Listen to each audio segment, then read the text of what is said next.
नहमदुहु व नुसल्ली व नुसल्लिमु अला रसूलिहिल करीम अम्मा बाद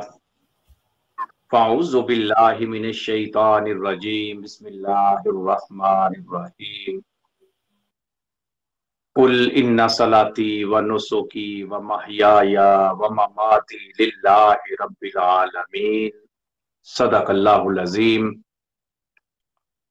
इन्नल्लाहा व मलाइकतहु युसल्लूना अलन नबी या अय्युहल्लज़ीना आमनू सल्लु अलैहि वसल्लिमू तस्लीमा अल्लाहुम्मा सल्लि व सल्लिम अला सय्यिदना व मौलाना मुहम्मदिन व अला आलि सय्यिदना व मौलाना मुहम्मदिन व बारिक वसल्लम सलातन व सलामन अलैका या सय्यदी या रसूलल्लाह व अला आलिका व सुहाबिका या सय्यदी या हबीबल्लाह। काबिल सद एहतराम मुक़्तदर उलमा इकराम और बरादरान इस्लाम, नवाज़े असर मुफस्सर कुरान मुफक्कर इस्लाम हजूर ज़ियाउल उम्मत हजरत जस्टिस पीर मोहम्मद करम शाह साहिब अल अज़हरी रहमतुल्लाह अलैह, आपके हुजूर हम अकीदत व मोहब्बत के फूल पेश करने के लिए मुख्तलिफ ममालिक से जनाब हाफिज मुनीर अहमद साहिब अल अज़हरी और जनाब डॉक्टर मुशर्रफ हुसैन साहिब अल अज़हरी ने जो ये एक गुलदस्ता पेश किया है, ये काबिल सताइश है। अल्लाह ताला तमाम मुंतज़िमीन को इसकी जज़ाए खैर अता फरमाए। हज़रात मोहतरम, किसी इंसान को गुमराही की वादियों से निकाल कर राहे रास्त पे लाना, किसी की खुफिया सलाहियतों को लोगों के सामने पेश करना और इस्लाह करते वक्त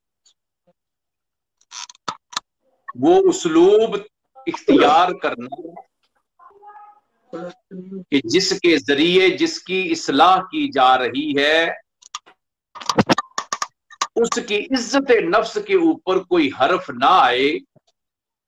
ये बहुत बड़ा काम है। हमारे ममदू सैयदी व मुर्शदी हजूर क़िबला ज़ियाउल उम्मत रहमतुल्लाह अलैह, अल्लाह ताला ने आपको बहुत से औसाफ से मालामाल किया था और उन औसाफ में से एक सिफ्त ये पाई जाती थी कि आप अपने मुरीदीन की, अपने तलाबा की, अपने चाहने वालों की तरबियत इस तरह करते थे कि उसकी इस्लाह भी हो जाती थी, तरबियत भी हो जाती थी और उसकी इज्जत नफ्स के ऊपर कोई हर्फ भी नहीं आता था। आज मैं इस ज़ियाउल उम्मत सेमिनार में किताबी नहीं बल्कि अपनी जाती कुछ चीजें अर्ज करूंगा जिससे पता यह चलता है कि हजूर ज़ियाउल उम्मत रहमतुल्लाह अलैह तरबियत किस तरह फरमाते थे।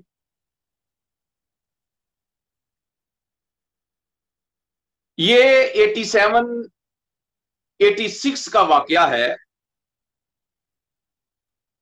कि हजूर ज़ियाउल उम्मत रहमतुल्लाह अलैह सियालकोट में सीरतुन नबी कॉन्फ्रेंस में शिरकत के लिए बेरा शरीफ से तैयारी करते हैं सियालकोट जाने के लिए। आपने करम फरमाया मुझे भी इस सफर में अपनी मैयत में रखकर आपसे कुछ फैज लेने का मौका फराहम फरमाया। हम नमाज फजर से पहले हुजूर गरीब नवाज की क़ियादत में जनाब अल्लामा खलीफा मुख्तार अहमद मुजाहिद साहिब और ड्राइवर जनाब मोहम्मद याकूब साहिब और ये नाचीज हम चारों बेरा शरीफ से रवाना हुए थे। दोरी के बाद हेड फकीरिया से पहले दाएं तरफ एक छोटी सी मस्जिद आती है। हमने वहां पे नमाज फजर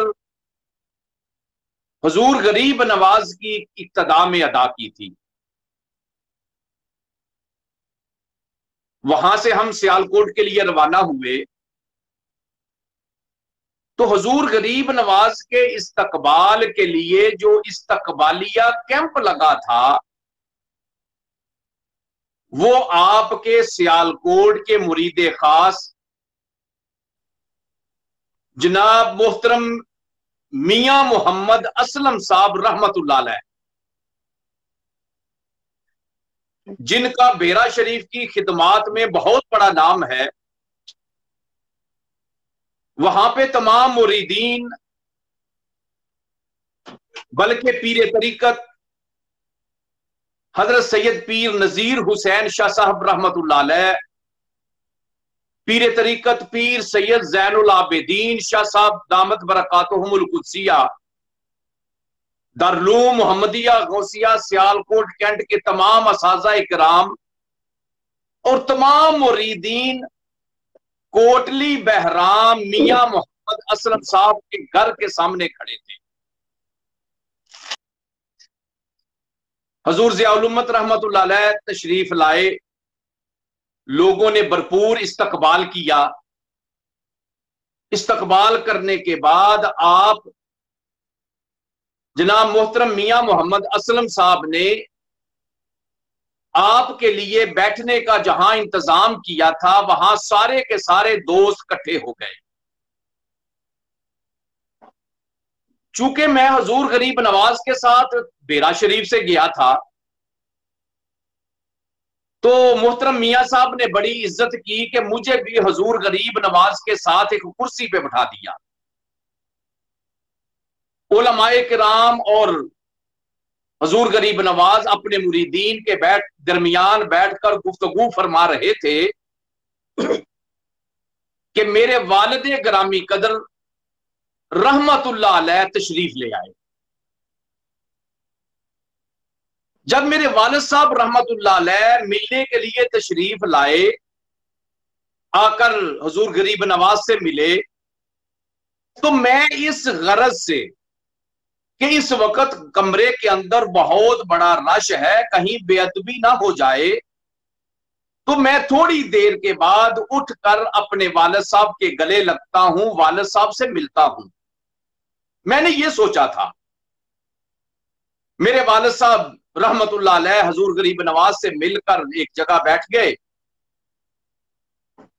हुजूर ज़ियाउल उम्मत रहमतुल्लाह अलैह ने मेरी तरफ देखा, मुस्कुराते हुए हुजूर ज़ियाउल उम्मत रहमतुल्लाह अलैह ने मुझसे अरबी में गुफ्तगू शुरू की, जिससे पता ये चलता है कि आप अपने तलाबा की, अपने मुरीदों की तरबियत किस तरह करते थे। हुजूर ज़ियाउल उम्मत रहमतुल्लाह अलैह फरमाते हैं मुस्कुराते हुए, अलैका अन तकूम मिन मकामिका ले अबीका। आपने फरमाया अब्दुल लतीफ, तेरे लिए जरूरी है कि जब तेरे बाप इस कमरे में दाखिल हुए हैं तो उनके अदब और एहतराम के लिए अपनी जगह से खड़ा हो जा। हुजूर ज़ियाउल उम्मत रहमतुल्लाह अलैह की जुबान से जब मैंने ये अल्फाज सुने, पसीने से शराबूर हो गया कि लोगों के दरमियान बैठा हूं, अपने वालिद साहब का उस तरह इस्तकबाल नहीं कर सका जिस तरह हुजूर गरीब नवाज फरमा रहे हैं। बड़ा परेशान हुआ कि शायद हुजूर गरीब नवाज बाद में मेरी क्लास लेंगे, लेकिन आप मुस्कुराते रहे। मैं फौरन अपनी जगह से उठा, अपने वालिदे ग्रामी कदर रहमतुल्लाह अलैह के गले लग गया, आपको मिला, अपनी जगह अपने वालिद साहब के लिए खाली कर दी। हुजूर गरीब नवाज फिर मेरी तरफ देखने लगे, फिर मुस्कुराने लगे कि मैंने अभी इसको समझाया था, इसने अपनी जगह छोड़ के अपने वालिद को वहां बैठा दिया है। फिर हम सीरतुन नबी कॉन्फ्रेंस के लिए हम अपनी गवर्नमेंट जना इस्लामिया कॉलेज चले गए, तो मेरे वालिद साहब रहमतुल्लाह अलैह मुझे बाद में फरमाते हैं कि बेटा, जब हुजूर गरीब नवाज तेरे साथ अरबी में गुफ्तगू कर रहे थे, तो बाद में मुझे दारुल उलूम मोहम्मदिया गौसिया सियालकोट के सीनियर उस्ताद जनाब हजरत अल्लामा ज़हूर अहमद बरोई साहब फरमाने लगे कि चिश्ती साहब, हुजूर ज़ियाउल उम्मत रहमतुल्लाह अलैह ने आपके बेटे अब्दुल लतीफ की तरबियत सिर्फ उनकी नहीं की, अरबी में आपने गुफ्तगू करके हकीकत में तमाम उलमाए किराम की तरबियत की है कि जब बाप आ जाए तो एक, चाहे वो आलिमे दीन है, चाहे वो डॉक्टर है, चाहे वो इंजीनियर है, चाहे वो कोई भी है, तो अपने बाप के इस्तकबाल के लिए वो खड़ा हो जाए। मेरे वालिद साहब रहमतुल्लाह अलैह फरमाते हैं कि जब मैंने मौलाना ज़हूर अहमद बरोई साहब की जुबान से ये अल्फाज सुने, मुझे बड़ी खुशी हुई कि आज मेरे बेटे की तरबियत हुजूर ज़ियाउल उम्मत रहमतुल्लाह अलैह ने किस तरह की। हुजूर ज़ियाउल उम्मत रहमतुल्लाह अलैह आप जब भी मुरीदीन की या अपने तलाबा की तरबियत करते थे तो हर चीज का लिहाज रखते थे कि इसकी इज्जत नफ्स के ऊपर भी हर्फ ना आए। और ये बहुत बड़ा कमाल है जो अल्लाह ताला ने हुजूर ज़ियाउल उम्मत रहमतुल्लाह अलैह को अता किया था। आज की इस पुरवकार तकरीब में मैं हाजिरी लगवाते हुए ये भी जरूर अर्ज करूंगा कि ये हुजूर ज़ियाउल उम्मत रहमतुल्लाह अलैह की तरबियत ही थी कि आज जानशीने हुजूर ज़ियाउल उम्मत आपकी उस तरबियत की वजह से आज दारुल उलूम मोहम्मदिया गौसिया इस वक्त अपने रूज पे है, अल करम यूनिवर्सिटी बनने के आखिरी मराहल तय कर रहा है। ये आपकी उसकी तरबियत का ही नतीजा है कि दारुल उलूम मोहम्मदिया गौसिया की शाखें सिर्फ पाकिस्तान में नहीं बल्कि दुनिया के कोने कोने में इस वक्त फैली हुई हैं। और हुजूर ज़ियाउल उम्मत रहमतुल्लाह अलैह के शागिर्द हुजूर ज़ियाउल उम्मत के उस पैगाम को पूरी दुनिया के अंदर फैला रहे हैं। मैं आज की इस पुरवकार तकरीब के इनकाद पर तमाम उन दोस्तों को मुबारकबाद पेश करता हूं जिन्होंने किसी लिहाज से भी इसके लिए कोशिश की। अल्लाह ताला तमाम अहबाब को जज़ाए खैर अता फरमाए। आमीन सुम्मा आमीन वमा अलैना इल्लल बलागुल मुबीन। बहुत ही खूबसूरत और मोहब्बत भरी यादों को ताज़ा कर रहे थे सैयदी हुजूर ज़ियाउल उम्मत रहमतुल्लाह अलैह के काबिल फ़ख्र शागिर्द हज़रत अल्लामा अब्दुल लतीफ़ चिश्ती अल अज़हरी जर्मनी से। आपने भेरा शरीफ में इल्मी, अखलाकी और रूहानी सोहबतों को हासिल करने के लिए एक अरसा गुजारा और फिर हुजूर ज़ियाउल उम्मत रहमतुल्लाह अलैह के हुक्म से ही अल अज़हर चले गए मज़ीद उलूम और फ़नून की तहसील के लिए। आपने बड़ा खूबसूरत वक्त वहाँ पे गुजारा। वहाँ अल अज़हर में जो भी लोग किबला चिश्ती साहब के साथ वाबस्ता रहे अभी तक उनको याद करते हैं आप इंतहाई आला अखलाक के मालिक, और अभी जर्मनी में फैज़ान हुजूर ज़ियाउल उम्मत की किरणें बखेर रहे हैं। बेशुमार लोग आपके हाथ पर मुसलमान होकर हिदायत के रास्तों पे चलते हुए अल्लाह की रज़ा की तरफ बढ़ रहे हैं। अल्लाह रब्बुल इज़्ज़त चिश्ती साहब को मज़ीद इल्म व फज़ल अता फरमाए